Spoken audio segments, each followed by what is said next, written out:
Okay, Math 1 Lab, here we are with our graphs for evaluating functions. So, we've got tables and equations that we can evaluate a function with, but we also have their graphs. Okay, so remember a function, we generally represent it like this, or f of x. Okay, that letter out front, like g or r, that's just the name of the function. Okay. But all of it together represents the output, and the variable in the middle represents the input. Okay? With graphs, we also call that input the x-axis, okay, or the x value, okay, and the output is the y value or y-axis. Okay? So that's pretty critical when it comes to dealing with these. Okay? So looking at the first one, we have g of 2. So that 2 is the input, which means I look for the 2 on the x-axis, okay? So 2 would be right there. So that's my input. So now, looking at my actual graph on the coordinate plane, I want to take this and match where the graph would be. So it'd be up right about here, okay? And what I'm looking for, because it's g of 2, I want to know the y value, okay? So I go over here, and I can see that my y value would be right here at 9. So g of 2 would equal 9. Okay? Because this equation would be y equals 1 times 3 to the x. Okay, or f of x equals 1 times 3 to the x, so, or g of x, I guess. So if I found g of 2, it'd be 1 times 3 squared. So 1 times 9, or 9. Okay, so we're taking that idea but just doing it visually on the graph. Okay? So C, g of 0. Well, again, we go to where 0 is, up to our graph. We can see it crosses right there on the y-axis. It's actually our y-intercept, so the point would be 1. And that 0 and 1 represent that point 0, 1 on the graph, just like 2, 9 did. So if I was making a table, it's like I had 0, 1, 2, 9. Okay?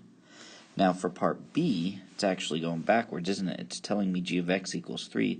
That tells me the output. So now I look on the y-axis and find that output of 3, go over to my graph, then go down to my input. So my input is a 1. So x equals 1. Okay, so we can see those represented on the table there. Alright, number 2. So we've got r of x. So r of negative 1, so the negative 1's on the inside. So I go to negative 1, jump up to where my graph is, find the output, which is 10. Okay, b, now my output is 4. So I go up to 4, jump over to my point right here, go down to the x is 1. And for 2, look at 2, go up to the point, and it's at 1. Okay. So again, if I made a table of that, I'd have negative 1, 10 as 1 point. I would have 1, 4, and 2, 1. Okay. And if I really wanted to, I could find the 0, my, y-intercept there as well.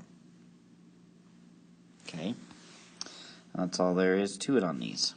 So, number 3, f of 4. So I go on my x-axis again to 4, up to my point, and then over, and I see that my output is 1. Then f of negative 4. So I go here to negative 4, and I'm going to have to go up. Now if we look, our graph's going off the page here, right? But if we can see how it's going, we should be able to notice something here. Okay, but first let's find the other ones.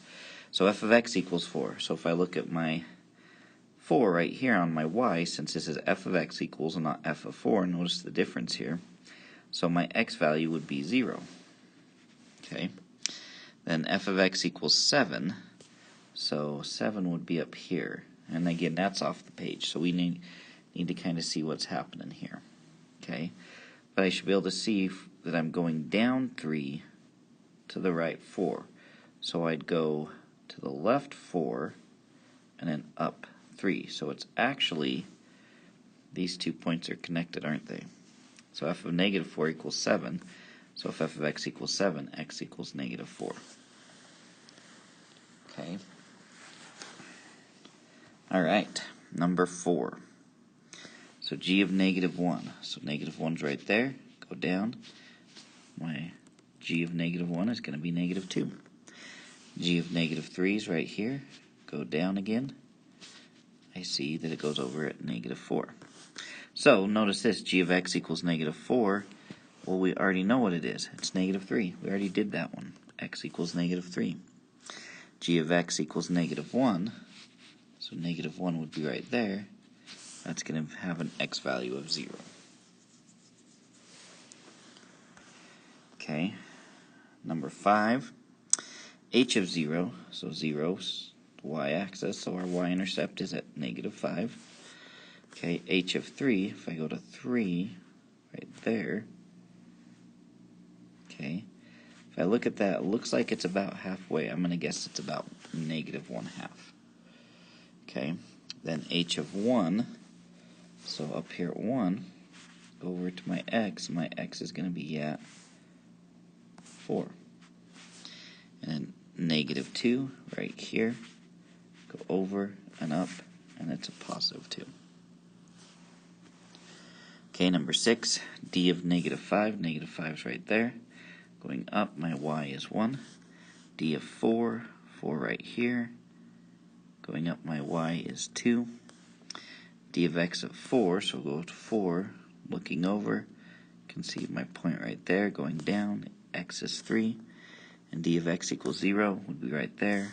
My x would also be 0 because my graph is touching right there. Okay, so now we've just got 2 functions on the same coordinate plane, but we're still treating them the same way. So f of 0, so my 0 right here, f is the linear, g is the exponential, so I go up, and f of 0 equals 6. Then I go to g of 3, so 3 right here, going up to g's at positive 2. Then g of x equals 1, so right here, what is x going to be? Well, hit my graph and go down to 2. Then f of x equals 7, so 7's right here. X is going to be, hit my graph, go down to negative 2. Okay, what about f of 2? Well, if I start here and go up to f, it's going to be 5. G of 2, we already kind of did that one, right? G of 3 or g of x equals 1, then x equals 2, so g of 2 would have to equal 1. Okay, g of x equaling 2, okay, right here, we did that one, right, and we're going back to 3. Okay, we saw that one up there. And if f of x equals 6, then x equals in here, okay, we did that one, it's going to be 0. Alright, now where's f of x equal to g of x? Okay, well, where would their y values be the same? Have to be where they intersect, which is where x equals 4 and f of x equals 4. So f of 4 would equal 4, or the point just 4, 4. That's how you could write it. Okay, now this other one, kind of the same idea. Okay, f of 5, so 5 is right here. F is this V-shaped one, it's an absolute value. Going up, you can see we go to 1. G of 2 is right there. Now f of 2 would be 0, but g of 2 goes up to 3. Now if g of x equals 1, we see that it hits right there, also at 1. And if f of x equals 4, we go back here to negative 2. Then where do they both intersect? Where are they the same? Right there at the point 1, 1, or f of 1 equals 1, or even g of 1 equals 1. Alright, there we go.